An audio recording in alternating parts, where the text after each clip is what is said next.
Hi everyone, welcome back to my channel Sharmin cooking world. আমার আজকের recipe tandoori chicken. Traditional এই চিকেনটা রেডি করা হয় একটা স্পেশাল চুলায়, যেটা তান্দুর নামে পরিচিত। সেই থেকে এই চিকেনের নাম তান্দুরি চিকেন। তবে বাসায় রেস্টুরেন্টের সাথে কিভাবে এটা তৈরি করা যায় তার কিছু টিপস অ্যান্ড ট্রিক্স আপনাদের সাথে শেয়ার করব। So let's go to my kitchen.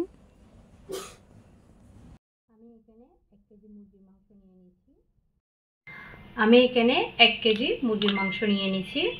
আপনারা চাইলে চিকেনের যে কোনো অংশ নিতে পারেন। আমি এই অংশগুলো নিছি, আর আমি এগুলোকে আঁকা আঁকা করে কেটে নিছি, এতে করে ম্যারিনেশনের সময় মশলাগুলো যাতে এখানের ভিতরে ঢুকে যেতে পারে। তো চলুন শুরু করা যাক। আমি এখন এগুলোকে ওয়াশ করব।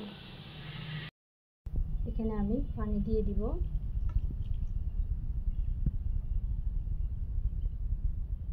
অনেকক্ষণ ধরে রেখে দিয়েছিলাম। আর আমি এখন দিয়ে দিব ভিনেগার দিব আমি 2 চামচ।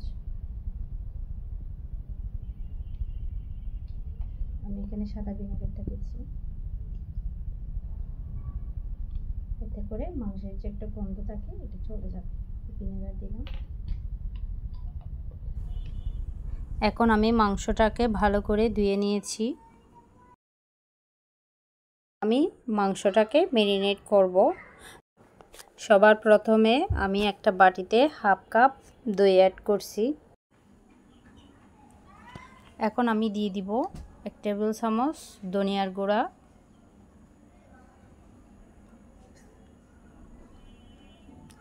1 টেবিল চামচ গরম মশলার গুঁড়া, 1 টেবিল চামচ হলুদের গুঁড়া,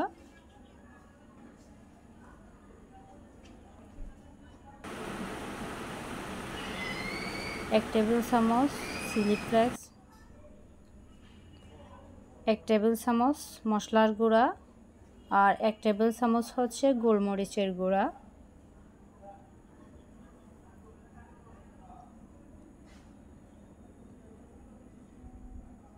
আপনারা গরম মশলার গুঁড়াটা ইউজ করবেন। প্যাকেটেরটা যদি ইউজ করেন, জয়ত্রী, জয়ফল এগুলার যদি থাকে তাহলে ওই মশলাটা ইউজ করবেন। আর এখানে আমি মেথি দিয়ে দিলাম। মেথিটাকে আমি গুঁড়া করছিলাম, এরপরে হাতে কচলিয়ে দিয়ে দিচ্ছি, তাও 1 টেবিল চামচ।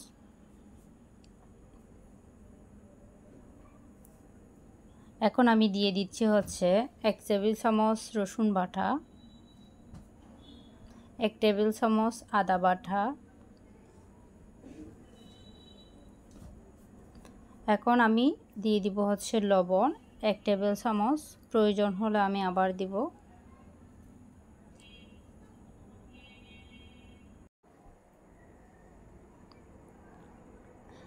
এখন দিয়ে দিব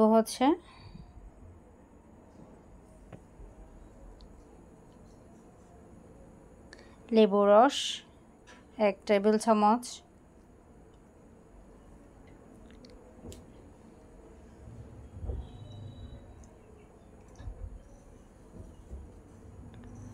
সরিষার তেল দিব 4 চামচ দিব সরিষার তেল।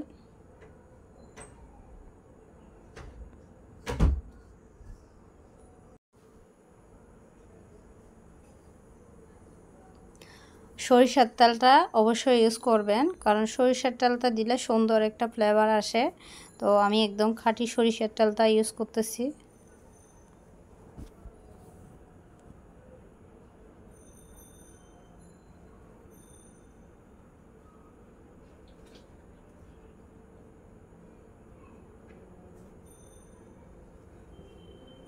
এখন আমি এগুলাকে ভালো করে মাখায় ফেলবো। দেখেন সুন্দর একটা কালার চলে আসতেছে। এগুলোকে ভালো করে মাখিয়ে নিতে হবে।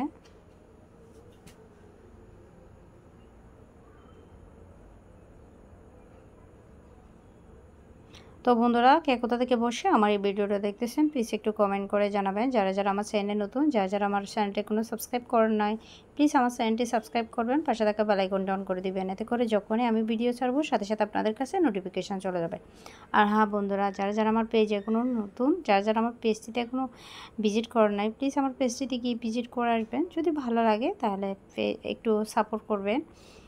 তো এই তো আমার এগুলো মাখানো শেষ। এখন আমি মাংসের উপর এগুলো দিয়ে দিচ্ছি। এখন এগুলোকে ভালো করে মাখিয়ে নেব।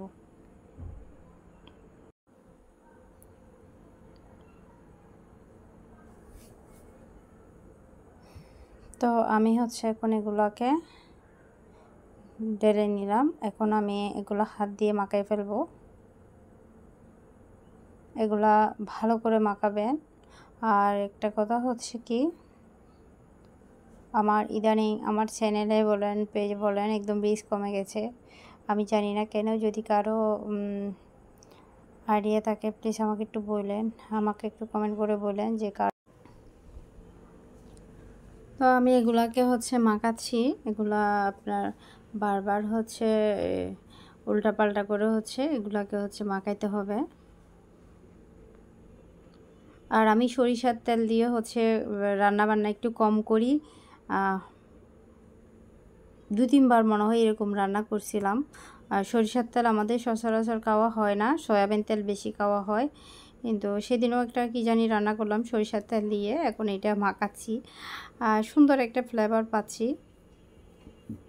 এখন আমি এটাকে 3 ঘন্টার জন্য ম্যারিনেট করে রেখে দিব। আপনারা চাইলে সারা রাত রেখে দিতে পারেন।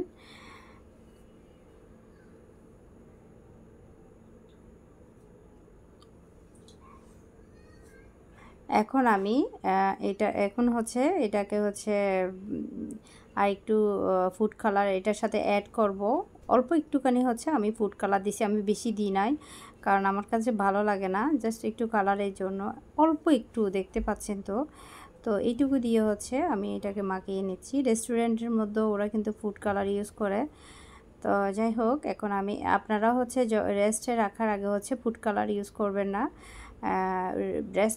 রেস্টে রাখার পর ভাজার আগে এটাকে ফুড কালার ইউজ করবেন। তো আমি এগুলো মাখায় নিলাম। এখন আমি চলে আসলাম চুলায়, ফ্রাই প্যান বসিয়ে দিলাম। এখন আমি এখানে বাটার দিলাম। প্রথমে অল্প একটু তেল দিলাম, এরপরে আমি বাটার দিলাম।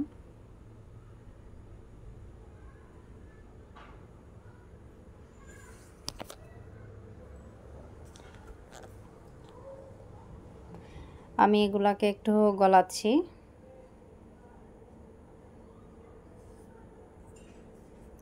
এখন আমি এক এক করে এগুলো বসাই দিচ্ছি।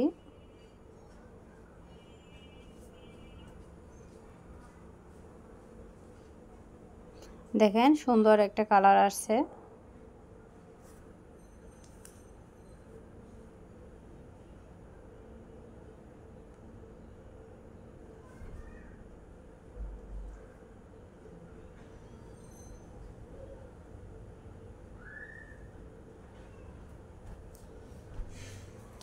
তো আমি চুলার আঁচটা ছোটো করে দিলাম। ছোটো করে দিয়ে আমি এক পাশ এই যে অল্প একটু বাঁচছি। এরপরে আমি এখন উল্টাই দিচ্ছি।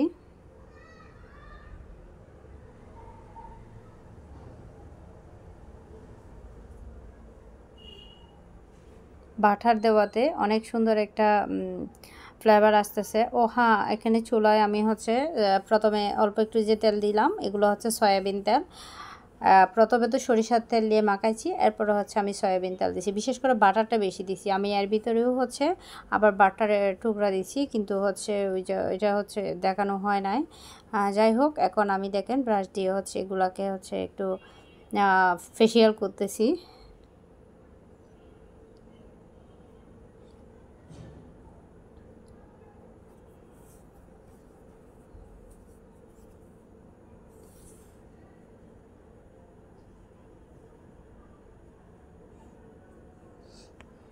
তো আমি এই যে বাটার যে গলা, এগুলো আমি ব্রাশ দিয়ে উপরে একটু এই যে লাগাচ্ছি, দেখতেই পাচ্ছেন। তো চুলার আঁচটা বেশি বড় করে দিতে যাবেন না, তাহলে পুড়ে যাবে। তো আমি এটা হইতে থাক, ঢাকনাটা দিয়ে দিব। একদম দেখবেন আমি আর কিছু ওরকম দেখাচ্ছি না, কারণ এভাবে ঢাকনা দিয়ে এপিট হওয়া লাগবে। তো ফাইনালি হয়ে গেল আমার আজকের রেসিপি। এখন আমি রুটি দিয়ে খাচ্ছি। তো বন্ধুরা, আমার আজকের রেসিপি আপনাদের কেমন লাগলো অবশ্যই কমেন্ট করে জানাবেন। যদি আমার রেসিপি আপনাদের এইটুকু ভালো লাগে, প্লিজ আমাকে একটু সাপোর্ট করবেন। তো সবাই ভালো থাকবেন, সুস্থ থাকবেন। আবারও চলে আসবো নতুন কোনো রেসিপি নিয়ে। আল্লাহ হাফেজ, আসসালামু আলাইকুম।